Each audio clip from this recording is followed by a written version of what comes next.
தங்கராஜோட வீட்டுக்கு இப்ப விருந்துக்கு கூப்பிட்டுருக்குறாங்க. வீட்ல இருக்கவங்க எல்லாருமே வந்து வரணும்னு சொல்லியிருக்கிறாங்க. அதனால எல்லாருமே கிளம்பி போகணும் அப்படின்னு சொல்லும்போது, பாக்கியராஜும், நம்ம அழகு மலரும் என்ன சொல்றாங்கன்னா, "நீங்க எல்லாருமே போயிட்டு வாங்க. நாங்க வீட்ல இருக்கோம்" அப்படின்னு சொல்றாங்க. அதெல்லாம் இல்ல. மாப்பிள தான் எல்லாரையும் கூப்பிட்டுருக்காங்கல்ல. அப்ப எல்லாருமே அதுக்கு மதிப்பு குடுக்கணும். எல்லாருமே போகணும் அப்படின்ற மாரி சொல்லிர்றாங்க. ஸோ அங்க போனதுமே பார்த்தீங்கன்னா, நம்ம அ கோமதி இருக்காங்கல்ல, அவங்க சொல்றாங்க, "இவ்ளோ பெரிய வீடா? வீடே அரண்மனை மாரி இருக்கு" அப்படின்னு சொல்றாங்க.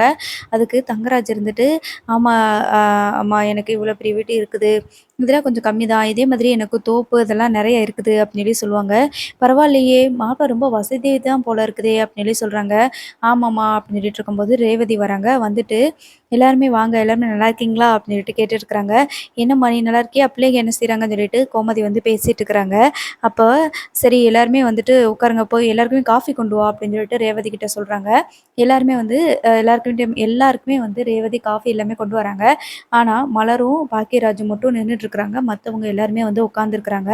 நீங்க உட்காருங்க அப்படின்னு சொல்லிட்டு சொல்லவும் இல்ல. பாக்கியராஜ வந்து தங்கராஜ் இன்வைட் பண்ண உங்கள கூப்பிடவும் இல்ல. மதிக்கவே இல்ல. வாங்கன்னு கூட சொல்லவே இல்ல. ஸோ இந்த மாரி டயத்துல வந்து பார்த்தீங்கன்னா, நம்ம ரேவதி ரொம்பவே ஃபீல் பண்ணிட்டு இருக்காங்க. "அண்ணே அண்ணி வாங்க அண்ணி உள்ள வாங்க" அப்படின்னு சொல்லிட்டு கூப்பிட்டு ரேவதி தான் வழக்கம் போல நம்ம ம் மலருக்கு வந்துட்டு கூடவே இருந்து சப்போர்ட் பண்ணிட்டு இருக்கிறாங்க. ஸோ இது எல்லாத்தையுமே நோட் பண்ணிட்டு இருந்தவங்க, என்னதான் இருந்தாலும் பாக்கியராஜ் வந்துட்டு ரொம்ப தங்கமான புள்ள. ஏதோ நடந்துருச்சு. அதுக்காக இப்படியா பண்ணுவீங்க?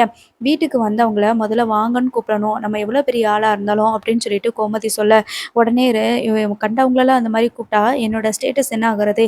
எனக்குன்னு ஒரு மரியாதை இருக்குது அப்படின்னு சொல்லிட்டு ரொம்பவே வந்து பாக்கியராஜ கேவலப்படுத்தி பேசுவாங்க. எல்லாருமே வந்துட்டு சரி சாப்பிட்றதுக்கு நேரம் ஆயிருச்சுல அப்படின்னு சொல்லிட்டு டைனிங் டேபிள்ல உட்காந்து எல்லாருமே சாப்பிட்டுட்டு இருப்பாங்க.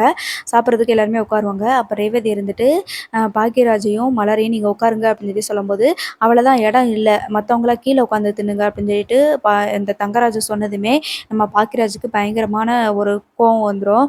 என்ன இப்படிலாம் சொல்றாரு அப்படின்னு சொல்லிட்டு ரொம்ப வருத்தத்துல இருப்பாங்க. அப்ப நம்ம ரேவதி இருந்துட்டு, என்ன நானும் வந்ததுலேருந்து பார்த்துட்டே இருக்கிறேன். எங்க அண்ணன நீங்க அவமானப்படுத்திட்டே இருக்கிறீங்க சொந்தக்காரங்களுக்கு முன்னாடி அப்படின்னு சொல்லிட்டு கோவப்படுறாங்க. பார்ப்போம் என்ன நடக்குதுன்னு.